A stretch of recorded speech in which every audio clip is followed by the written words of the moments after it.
नमस्कार, आप देख रहे हैं इलाहाबाद एक्सप्रेस न्यूज़। मैं हूं इसरार अहमद।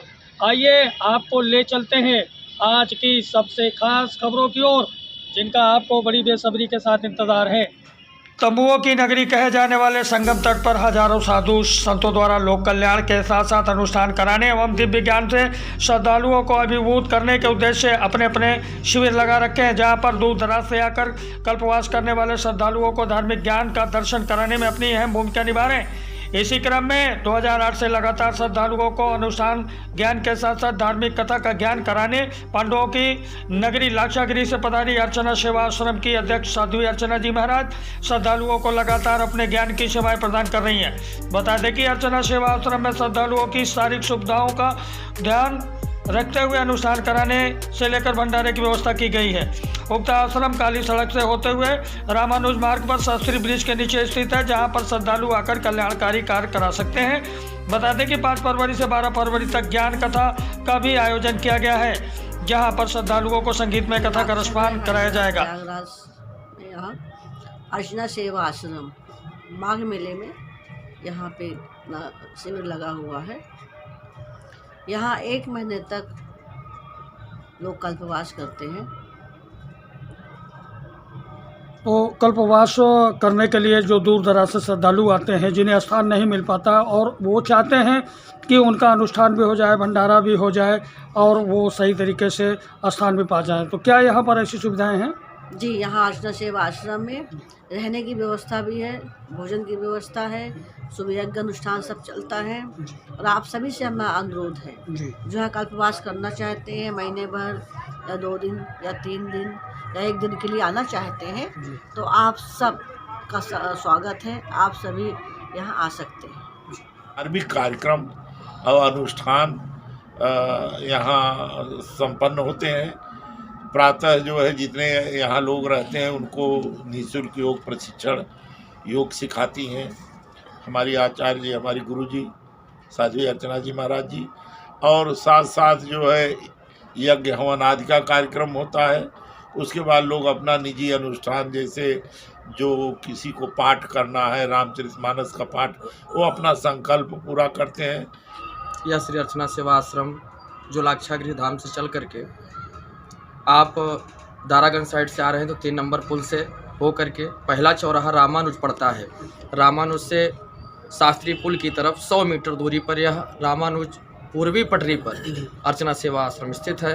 अगर झूंसी की तरफ आ रहे हैं तो 3 नंबर काली सड़क से पकड़ करके रामानुज मार्ग पे आकर के मार्ग से जैसे शास्त्री पुल क्रॉस करते हैं 100 मीटर की दूरी पर पूर्वी पटरी पर अर्चना सेवा आश्रम स्थित है। संगम तट पर ग्राम सेवा आश्रम अंजना सैदाबाद का शिविर लगाया गया है, जहां पर झारखंड के अलौकिक शक्तियों से परिपूर्ण सिद्ध पुरुष महात्मा स्वामी रामेश्वरानंद जी महाराज का शिविर में लगातार कार्यक्रम चल रहा है, जहां पर संपूर्ण भारत देश से उनके श्रद्धालु शिष्यों का जमावड़ा लगा हुआ है, जहां पर श्रद्धालुओं को विधि विधान के साथ अनुष्ठान कराने का सिलसिला लगातार जारी है। प्रतिदिन कथाएं चल रही हैं, भंडारे का भी आयोजन किया जा रहा है, प्रतिदिन संकीर्तन भी किया जा रहा है। मन की शांति समस्याओं के समाधान के लिए महाराज के पास काफ़ी संख्या में भक्तों की भीड़ लगी रहती है, जहां पर प्रतिदिन उनकी समस्याओं का निस्तारण कराया जा रहा है। बता दें कि 18 वर्षों से लगातार स्वामी रामेश्वरानंद जी महाराज श्रद्धालुओं की समस्याओं का निदान करते चले आ रहे हैं। यहाँ पर उनके शिविर में एक अखंड ज्योति जल रही है, जिसके बल पर वे श्रद्धालुओं की समस्याओं का निदान करते हैं। इतना ही नहीं, संगीतमय कथा का श्रद्धालुओं को रसपान भी कराया जा रहा है,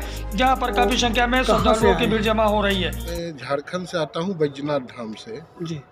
हाँ, वहीं से बराबर आता हूँ। करीब आज 18 साल से कंटिन्यू मैं यहाँ आ रहा हूँ। जी, शुभ नाम आपका क्या रहा है? आध्यात्मिक नाम स्वामी रामेश्वरानंद जी महाराज हैं। जी जी। और ऐसे घर के नाम घनश्याम जी। जी महाराज जी, यहाँ पर श्रद्धालुओं और कल्पवासियों के लिए इस शिविर में क्या व्यवस्थाएं की गई? देखिए, ऐसा है कि हमारे यहाँ मेरा ही शिष्य जो है जी, वही श्रद्धालु यहाँ आते हैं जी। और जो भी आते हैं 3 दिन के लिए मिनिमम मैं उसको रखता हूँ, इसलिए कि 3 दिन हवन कराता हूँ जी। इसका कारण है कि यहाँ 3 शक्तियाँ हैं, गंगा जमुना सरस्वती। नहीं पकड़, गंगा जमुना सरस्वती 3 शक्तियाँ हैं जी। तो मैं अपने श्रद्धालु से कहता हूँ कि किस शक्ति का आप अनादर करोगे, इसलिए 3 रात यहाँ रुको, 3 दिन हवन करो और उसके बाद फिर आप जा सकते हो। तो मिनिमम बम्बई से, दिल्ली से, चेन्नई से, अहमदाबाद से, जहाँ से भी लोग आते हैं वो 3 दिन मेरे यहाँ रुकते हैं। और 3 दिन मिनिमम रुकते हैं, कोई 5 दिन रुकते हैं, कोई 10 दिन रुकते हैं, लेकिन 3 दिन तो मिनिमम रुकते हैं। और सभी लोग सुबह 4 बजे भोर से स्नान करके ध्यान करना, माला जपना, उसके बाद फिर हवन करना। 7 बजे हवन शुरू हो जाती है, ये हवन चलती है 9 बजे तक। और इससे पहले सबको माला दे रखा हूँ, कोई 100 माला कर रहे हैं, कोई 150 माला कर रहे हैं, क्योंकि अनुष्ठान मेरा परम कर्तव्य है। और साधुओं का पहला काम अनुष्ठान, ये तीर्थ क्षेत्र में अनुष्ठान से ही सब कुछ कल्याण हो सकती है और किसी चीज़ से नहीं। ये आपके आश्रम में ये देखी गई है कि एक दिव्य ज्योति जल रही है और जो लगातार अनवरत जल रही है। जी, ऐसी क्या सिद्धियां मिली हुई हैं आपको कि जिससे कि मतलब लोग आपको सिद्ध महात्मा कहते हैं? क्यों कहते हैं? महाराज ऐसा है कि ये अगर हमारे किसी भक्तों को कोई कष्ट होते हैं, जी ये अखंड जोर से हम उसकी कल्याण कर सकते हैं, जी। इसमें ये गुण है।